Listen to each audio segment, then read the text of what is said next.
নমস্কার, আমি মনিকা। আপনারা সবাই কেমন আছেন? আশা করি সবাই ভালো আছেন, সুস্থ আছেন।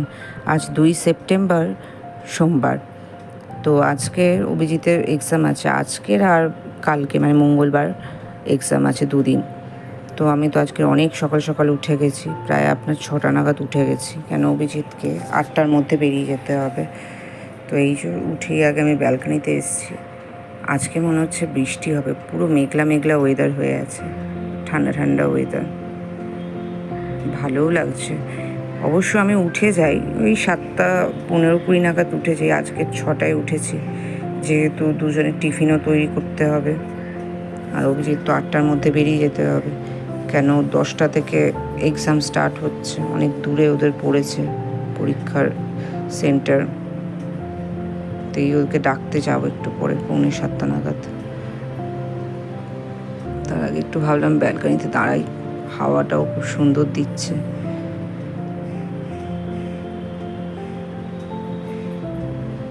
আজকে বৃষ্টি হবেই, এখন না হলেও পরের দিকে মনে হচ্ছে হবে। চলুন কিচেনে যাওয়া যাক। এই আজকের আমি রুটি আর একটু বিনস আলু ভাজা করছি। সকাল সকাল উঠে কী করবো কিছু বুঝতে পারছিলাম না, তো একটু বিনস ছিল, বিনস আর আলুটাকে একটু ভাজা ভাজা মতন করে নিয়েছি। এই দিয়ে অভিজিৎকে খেতে দিয়ে দেবো, রুটি, চা আর এই তরকারি। তো এই অভিজিৎ চলে যাচ্ছে, আর আমি ওইদিকে চলছি আদিকে নিয়ে। অভিজিৎ বললো একটু লেট করে বেরোলে কোনো অসুবিধা নেই, ওই 10:30 থেকে শুরু হবে। আমি ঠিক আছে চলো। তো এই আদিকে রেডি করিয়ে নিয়ে বেরিয়ে পড়েছি। তো 8টায় না, ওই 8:20 নাগাদ বেরোলো। তাই আমি চলো আদিকে নিয়ে আমিও বেরিয়ে যাই, স্কুলে দিয়ে আসি। কি সুন্দর লাগছে আজকে ওয়েদারটা, ঠান্ডা ঠান্ডা, তারও কি সুন্দর মনে আনন্দ। আর বাবা আরও একসাথে রেডি হয়ে বেরিয়েছে। বলছে বাবা স্কুলে দিয়ে আসলে কেমন হতো না, বাবা তো পরীক্ষা দিতে যাচ্ছে, বেটা কী করে দিয়ে আসবে বলো। তো এই আদিকে ছেড়ে দিয়ে আমি বাড়ির দিকে রওনা দিচ্ছি। বাড়িতে মেলা কাজ পড়ে আছে, আবার 12:30 নাগাদ আদিকে আবার আনতেও যেতে হবে।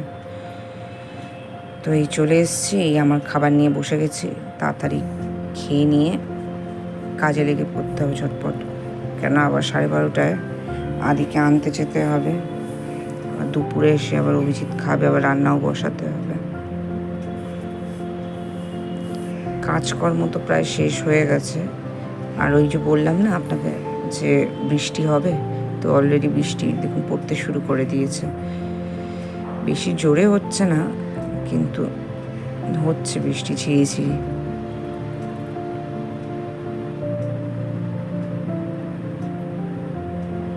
যে ঘরদোর ভালো করে পরিষ্কার করেছি, দুজনের মধ্যে কেউ ছিল না। এরকম 12টা বাজতে 10, বেরোবো 12:30 নাগাদ। এরা না থাকলেই আমার ঘরদোরগুলো ভালো তাড়াতাড়ি পরিষ্কার হয়, আর দুজনের মধ্যে একজন থাকলে বাবা করতেই পারবো না। আজকে আর একটা বড় কাজও করেছি, শুধু ঘরদোর নয়, অনেক দিন ধরে বাইরেটা পরিষ্কার করব করে করা হচ্ছিল না। এগুলোকে একটু বৃষ্টির জল খাইয়ে রেখেছি। এই সাইডটা পরিষ্কার করলাম, দেখেইছিলেন তো আপনারা যে এই জায়গায় সব আমার গাছ রাখা ছিল, আর গাছে জল দিলে জানেন তো মাটিগুলো কীরকম বেরিয়ে আসে।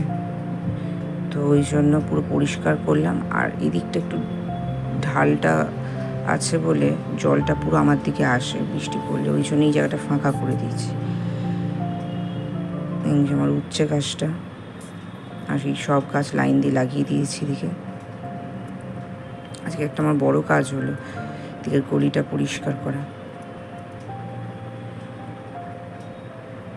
আর কিছুক্ষণ পরেই আদিকে নিতে যাব, ব্যাস টাইম দেখতে দেখতে চলে এসছে। চলছি আদিকে নিতে। ভেবেছিলাম ছাতা নেব না, কিন্তু ছাতা নিতেই হচ্ছে, ভালো জোরেই বৃষ্টিটা পড়েছে। দেখি বোঝা যাচ্ছে রাস্তাঘাট ভিজে গেছে।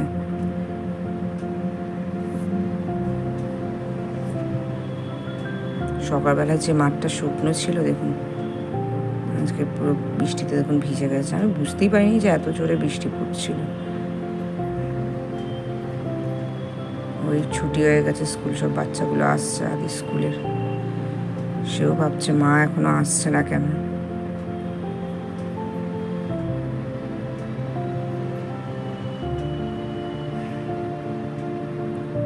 এই যে তাকে বলছি আয় ছাতার তলায়, সে আর আসে? তার ভিজতে ভালো লাগছে। আমি বললাম যদি জ্বর হয় না দেখবে তুমি। বলছে কিচ্ছু হবে না মা।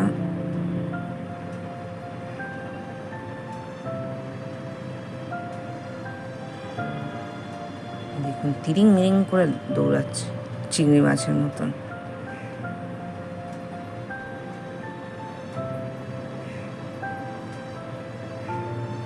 অভিজিতেরও আসার সময় হয়ে আসছে, এখনো ফোন করিনি। মনে হচ্ছে পরীক্ষা দিচ্ছে, নাহলে ফোন করতো শেষ হয়ে গেলে। দেখুন নিত্যগিরি দেখুন।